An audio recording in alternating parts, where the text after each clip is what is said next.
India கூட்டணியில் இணையும் அன்புமணி ராமதாஸ். சற்று முன் அதிகாரப்பூர்வ அறிவிப்பு. யானை பலமாகும் திமுக.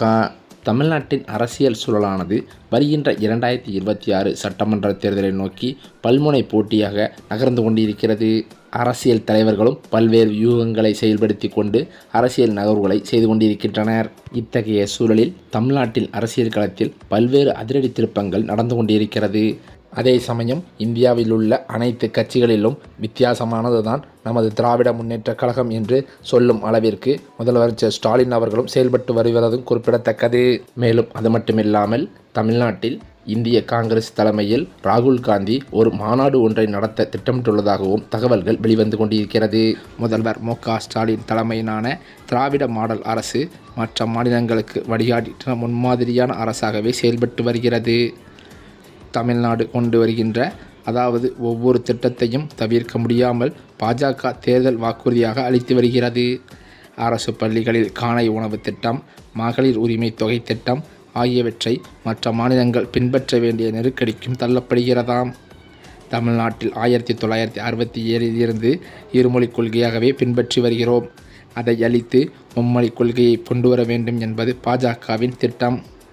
தமிழ்நாட்டில் இந்தியை எந்த வாயிலாவது நடைமுறைப்படுத்தப்பட வேண்டும் என்று வடமாநிலத்தவர்கள் 100 ஆண்டுகளுக்கு மேல் முயற்சி செய்து கொண்டிருக்கிறார்கள்.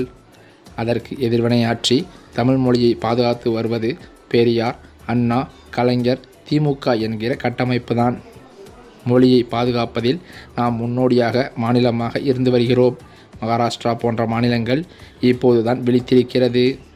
ஆட்டுக்கு தாடியும் நாட்டிற்கு ஆளுநரும் அவசியமா என்று 50 ஆண்டுகளுக்கு முன்பே அண்ணா கேள்வி எழுப்பியதும் குறிப்பிடத்தக்கது.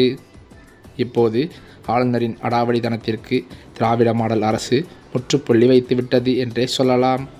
அது மட்டுமில்லாமல் 2021 திமுக ஆட்சிக்கு வந்ததிலிருந்து மத்தியில் உள்ள பாஜக அரசுக்கு சிம்ம சொப்பனமாகவே இருந்து வருகிறது. கல்விக்கான நிதியை கொடுக்காமல் ஒன்றிய அரசு நெருக்கடி கொடுத்து வருகிறது. அதையும் சமாளித்து கொண்டு கல்வி வளர்ச்சியில் முன்னோடி மாநிலமாகவே தமிழ்நாடு இருந்து வருவதும் குறிப்பிடத்தக்கது. ஆளுநரை வைத்து நெருக்கடி கொடுத்தார்கள். முறையாக கொடுக்க வேண்டிய நிதியை கொடுக்காமல் நெருக்கடி கொடுத்தார்கள். அமலாக்கத்துறையை வைத்து நெருக்கடி கொடுத்தார்கள். எதற்காகவும் இந்த திமுக அரசும் அஞ்சவில்லை.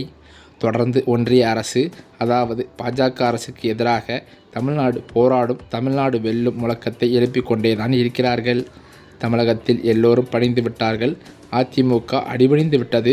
பாமக பணிந்து விட்டது. நாம் தமிழர் கட்சியும் பணிந்து விட்டது. நேற்று முளைத்த தாவேகாவிற்கும் அவர்கள்தான் முதலாளியாம். இந்த நிலையில்தான் தற்போதோ அன்புமணி ராமதாஸ் அவர்கள் தனது கட்சியிலிருந்தே வெளியேறுவதாக அதிர்ச்சி தகவல்கள் வெளியாகி வருகின்றன.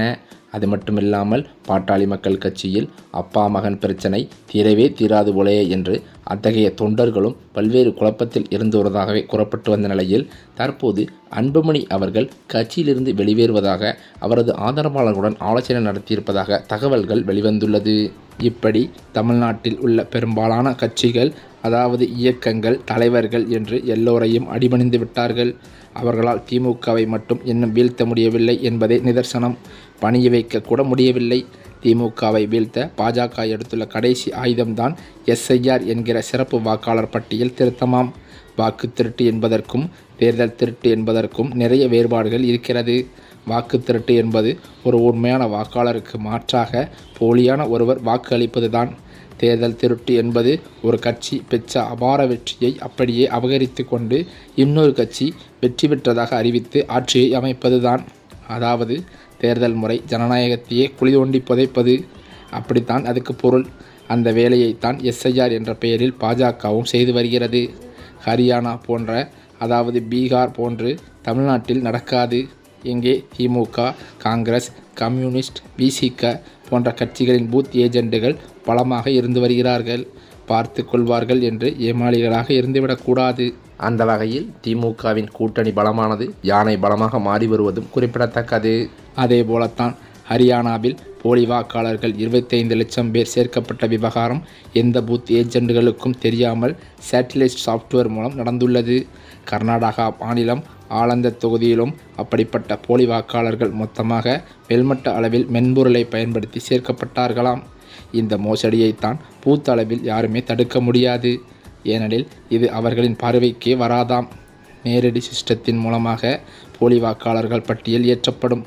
எஸ்ஐஆர் என்பது தற்போது வாக்குரிமை வைத்திருக்கும் வாக்காளர்களை அது இல்லை இது இல்லை என்று சொல்லி பல லட்சம் பேரை நீக்கிவிட்டு அந்த இடத்தில் மத்தியிலிருந்து லட்சக்கணக்கான போலி வாக்காளர்களை சேர்த்து விடுவார்கள். ஒரே வீட்டு முகவரியில் 20-30 போலி வாக்காளர்களை சேர்த்து விடுவார்களாம். இந்த மோசடியைத்தான் காங்கிரஸ் கட்சி தலைவர் ராகுல் காந்தி அமல்படுத்தி வருகிறார். அந்த போலி வாக்காளர்களுக்கு இடம் ஏற்படுத்தி தரவே உங்கள் வாக்குரிமை நீக்கப்படுகிறது. தமிழகத்தை பொறுத்தவரை இங்கே பெரும்பாலும் பாஜக கூட்டணிக்கு எதிராக வாக்களிப்பார்கள்தான். அதனால் இங்குள்ள யாரை நீக்கினாலும் அவர்களுக்கு லாபம்தான். அந்த இடத்தில் போலி வாக்காளர்களை மென்பொருள் மூலம் சொருகிவிட்டு கள்ள ஓட்டு மூலம் வெற்றி பெறுவதே அவர்களின் திட்டம். எஸ்ஐஆர் மோசடி மூலம் அதிமுக பாஜக கூட்டணி வெற்றி பெற்றால் அதை நியாயப்படுத்தி பேசுவதற்காக இப்போது வருகின்ற கருத்து கணிப்புகளும் உதவி செய்யும். இங்கே மக்களை ஆர்ப்பாட்டம் போராட்டம் வாயிலாக எஸ்ஐஆர் எனும் வாக்குப்பறிப்பை தடுத்து நிறுத்தப்படவிட்டால், அதாவது 2026 தமிழகத்தில் தேர்தல் நேரிட்டு மூலம் பாஜக அதிமுக ஆட்சி அமைவது உறுதி என்றும் சில விமர்சகர்கள் மூலமாக பேச்சுக்களும் வெளியாகி வருகிறது. ஒரு பக்கங்கள் இப்படி இருக்க, மற்றொரு பக்கமோ 2026 சட்டமன்ற தேர்தலை நோக்கி விஜயின் தாவேகா கூட்டணியை நம்பி கட்சியின் சுயபலத்தை எடப்பாடி குறைத்து மதிப்பிடுவதாக அவர் விமர்சித்திருக்கிறார்கள் சிலர். அதிமுக தனித்து நின்று வெல்லும் வலிமையை நிரூபிக்க வேண்டும் என்றும் அவர் கேள்வி எழுப்பி வருகிறார்கள். கூட்டணி பலத்தோடு இருக்கிற திமுக தங்களை இன்னும் பலப்படுத்தி கொண்டே வருகிறார்கள். ஆனால் எடப்பாடி பழனிசாமியோ தொடர்ந்து அதிமுகவை பலவீனப்படுத்துவதை மட்டுமே செய்கிறார் என முன்னாள் எம்பி கேசி பழனிசாமி தற்போது தெரிவித்துள்ளது பல சர்ச்சைகளை கிளப்பி வருகிறது.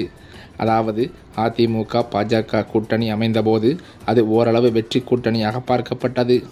ஆனால் அதிமுக ஒன்றிணைந்தோ அல்லது விலக்கப்பட்ட அதிமுகவினரை கூட்டாக ஒன்றிணைத்தோ வெற்றி பெற்றுவிடும் என்ற நம்பிக்கை அதிமுக தொண்டர்களுக்கும் தமிழக மக்களுக்கும் இருந்து வந்தது.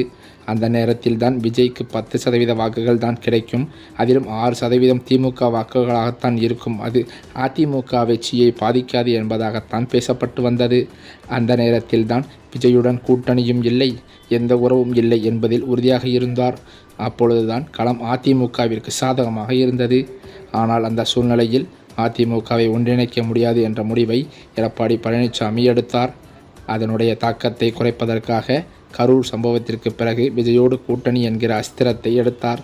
தாவேகா தரப்பில் உறுதிப்படுத்தப்படாமலேயே பிள்ளையார் சொல்லி போட்டாச்சு என்றெல்லாம் பேசி வந்தார். அவர்கள் வேறு வழியின்றி கூட்டணிக்கு வந்து விடுவார்கள் என்று நம்பினார் எடப்பாடி பழனிசாமி.